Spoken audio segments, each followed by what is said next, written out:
Greetings, fellow cruisers. This is Jeff from Enjoy Life Traveling. Today I'm putting out a video. It's a little bit last minute, but I think it's important because it is about hurricanes and what to expect from them. This is kind of a hot point. There was obviously some rough times just recently, and now here we are on top of another circumstance and people have questions, so I thought I'd cover some of them here. First thing to know is that if you are in a situation to where there's a potential for a hurricane, that don't assume your cruise is going to be canceled. And with that means you may not want to fly out there, but that doesn't mean that the cruise is going to comp you. As a matter of fact, they're probably not going to comp you unless that cruise gets canceled on their end. Don't expect compensation for that. But if you have the right cruise insurance, and that's important, having the right cruise insurance, you may be able to cancel that without question. That said, just because you have cruise insurance does not mean that that's the case. You must know your policy. As a matter of fact, the efforts that you make can make all the difference in the world as to whether that claim's paid out. So make absolutely sure you're familiar with what you got going on before you think about canceling a cruise. With that said, it is very unlikely that any one of the cruise lines are going to cancel their cruise. They may extend a current cruise that's out there at sea so they can dock safely, but that does not mean that they are going to cancel the next cruise coming in. They may delay it by a day. They could delay it by 2 days. But that's going to happen. It's very rare for a cruise to get canceled. With that, if you're planning on a cruise and you're not on that ship yet, you have to really stay informed. You have to stay on top of it and not necessarily assume that the communication is going to come flowing to you. But by the same token, don't spend all your time sweating it because there's very little that you can do, particularly if you didn't get the right cruise insurance. Again, the cruise insurance can save you a lot of headaches. So what do you need to do? First of all, yes, the cruise lines are going to have some communications that's going to come out to you. They're going to try to let you know as best they can as to if your cruise is going to be canceled or delayed. When you have a delay like that, it can be hard because you're trying to plan how you're going to get around with your travel. Your airfare, you might think, oh, now I'm going to have to stay at a hotel and an extra day because I'm going to be going late from what I was planned. But then again, you've got another problem because you may not get a flight. You've got situations there to where the airline's going to be booked with people trying to get out. They're going to have cancellations for flights that are trying to get in. And so again, going back to insurance, this is one of those moments to where you really want to make sure you have all your ducks in a row, as they say. Also, if you're thinking about driving, very similar situation. You have people that are evacuating, those roads are full.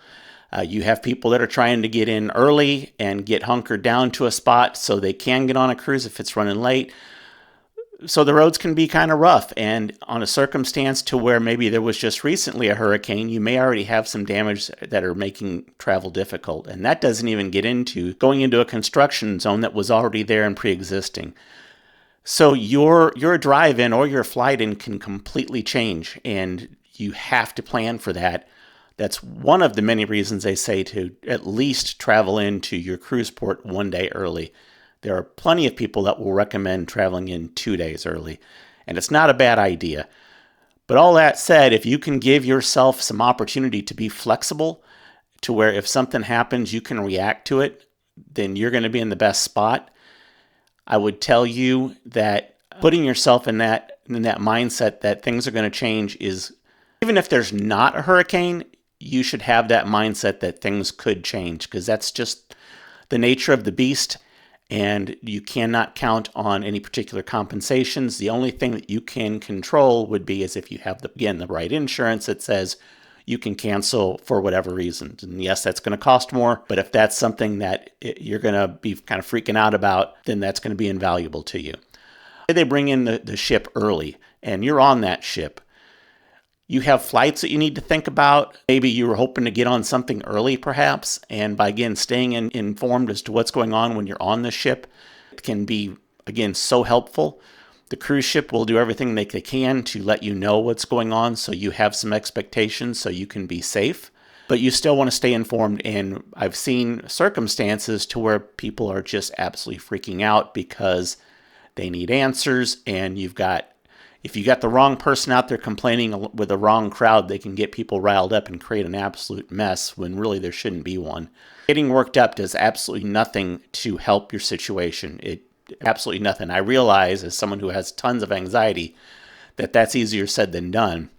But going overboard and turning it into a shouting match and cursing and screaming there's really no place for it, and it's not going to help your situation. They're not trying to withhold information from you. They're trying to make sure that they give you accurate information. And if they put something out to quiet the crowd and it's not accurate, you've got a whole different problem going on. So stay informed. A lot of times the cruise ships can help you as far as they may offer an opportunity to use their internet under certain circumstances if things are changing. If not, spend that extra $25 or whatever it is if you don't have the internet package so you can get your affairs taken care of. This is not a point that you go, well, I'm not going to do it because I refuse to spend the extra money. You have to, sometimes you just got to bite the bullet and do that. So plan ahead, make sure that you are aware of all the circumstances. A lot of times you have some idea if there's a potential for a hurricane, sometimes before you ever got on the first cruise, the cruise that you're on. So again, some planning here goes a long way. Assume that the flights are going to have some issues, and if you wait till the last minute, you may not get a flight. And with that, you want to make sure that you have someplace safe to stay. This is a great reason, again, to where, while even if you're trying to cruise on a budget, you have to have some flexibility for emergencies. And again, I see people that will put themselves in a bind and they're trying to travel maybe a little bit too tight. And this is something that is, quite honestly, it's just a bad idea. I get it, and maybe you try to travel tight, but you have to have some flexibility for stuff that's going to happen. And sometimes throwing in an extra hotel room that could be quite expensive can really throw some things off. You have to be prepared. The other thing you might be looking into is, are you going to need a vehicle? Well, those vehicles are they're going to sell. They're going to be rented out, and it's going to be tough to find something. So again, without planning, you've got yourself in a tighter spot. Same thing would go is if you haven't boarded the ship yet and you're waiting, and maybe they're going to be running late, or they're going to have to board a day late or 2 days late, and you're already there. So again, planning here comes into play to where, how are you going to get around? What are you going to do while you're there? And you want to give yourself, obviously you're on vacation, so you hate to worry about these things, but what the reality is that now we've got a circumstance and you have to adjust to it calmly. So what's the plan? And if you're traveling during hurricane season in particular, having some sort of a soft plan at the very least can save you so much headache, because you just automatically go into that mode versus trying to scramble and figure it out. And that was really one of the reasons that prompted me to put out this video, because I'm putting this out a day earlier than my normal scheduled videos. My normal ones are going to be on Mondays and Thursdays. I'm putting this out today, Wednesday, and I'll still put one out on Thursday, but I thought this was important to get to you. So again, you are at a situation to where you are waiting to get into the cruise port. Now you had an extra hotel stay that you have to plan for it. If you just decide you'll let them know you're going to stay an extra day, that it may be too late because someone else has booked that room and you have to leave. So you're going to have to make sure that you have a plan and following what's going on, so you have the right schedule going on and a place to stay, because these things matter. And even having some snacks, because maybe things are going to be shut down and food situation. No one's going to starve because they missed a meal during the day. It's just going to be uncomfortable. But again, having a plan, having some snacks, particularly if you got kids who don't understand any of this, that's pretty big. So plan for these kind of things. The other question that's going to come up inevitably is, what about compensation? So these things are in your contract, that when you sign up to do these cruises, that there could be itinerary changes and there's not necessarily going to be any compensation for it. This is the nature of the beast. You shouldn't expect compensation for it. They can sometimes work with you depending on what you've done. If you've purchased an excursion through the ship, usually that's going to be something that if you can't do that, they're going to take care of you. If you've done it through a third party, you need to know what those policies are, one, before you ever booked it. But number two, how much time do you have to react? Now that you've booked it and you go, okay, they have a return policy, how much time do you have? And if they've given you, we'll say 48 hours as an example, and you decide to make your call at the 47-hour mark, expecting something there just doesn't make any sense. And I realize that sometimes the world we live in, everybody's wants that bleeding heart thing, that their circumstances is what it is, and so they should get something special. But when you're cruising, this is a part of the game. This is part of the life, and these policies are here for a reason. So it goes, again, very much back to having the right insurance that can help you with some of this stuff. But having some plans to go out there and say, oh, well, maybe you need to get the internet package and make a phone call and cancel something like that. Maybe you make that decision beforehand. You're not sure if the hurricane's going to hit your area. You're not sure if it's going to affect your itinerary. But is it worth the risk? It may be disappointing, but is it more disappointing than potentially losing your money because it wasn't canceled? So I would urge you, again, to keep an eye on what's going on, know the policies of the things that you're going to see, particularly if you're on a third party, so you can react to that. These third-party sites, even the best of them, I like using Viator, there's policies for those things. So same way we'd have with hotel policies and all that. Know the policies, it's extra work. I realize that's not a fun part of the vacation, but there's no sense in complaining and having a fit, particularly on Facebook, because things aren't going smoothly because you didn't plan for it. Somebody else may be planning for it. Maybe they're doing great, and you can't understand how come it's such a big deal. So you have to plan for it, and I'm going to say this for, I think, probably the 5th time. Always have travel insurance and know exactly what your travel insurance is. I like to travel. Obviously, I travel a lot, and so I use Allianz. That's just my personal preference. This is not sponsored by them. I'd be willing to take that if you want, but I'm just saying it's not sponsored. And with that, the yearly policy I have, it fits my needs. It probably isn't enough for some other people, but since I'm doing a lot of comp cruises, what I do is more on the medical side and less on the worrying about stuff is canceled. So again, know your policies. That makes all the difference in the world. So going back to compensation is the question of, well, if my cruise is cut short, do I get compensation? Well, this is going to be different cruise line. Typically speaking, I would tell you there's a good chance if your cruise is cut short by a day. Typically, I tell you if your cruise is going to be cut short by a day, that there's probably going to be some sort of compensation for that.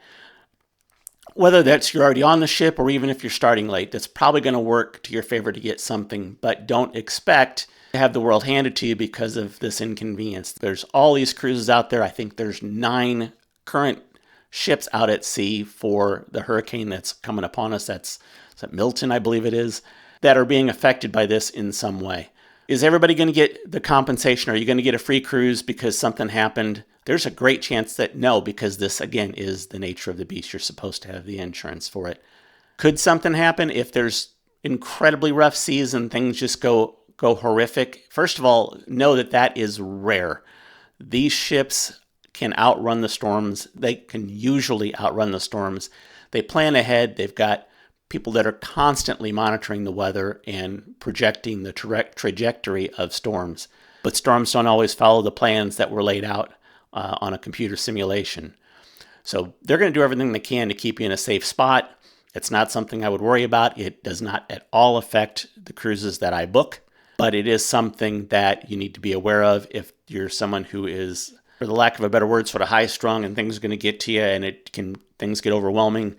Planning a cruise during this time period, while it may save you money, it may not be worth the stress on it. I personally have no stress. I've sailed many times during hurricane season. I have yet to run across a hurricane, but I'm completely prepared and understand the circumstances and how to react and what's going to affect what my losses are and all the process that goes with that.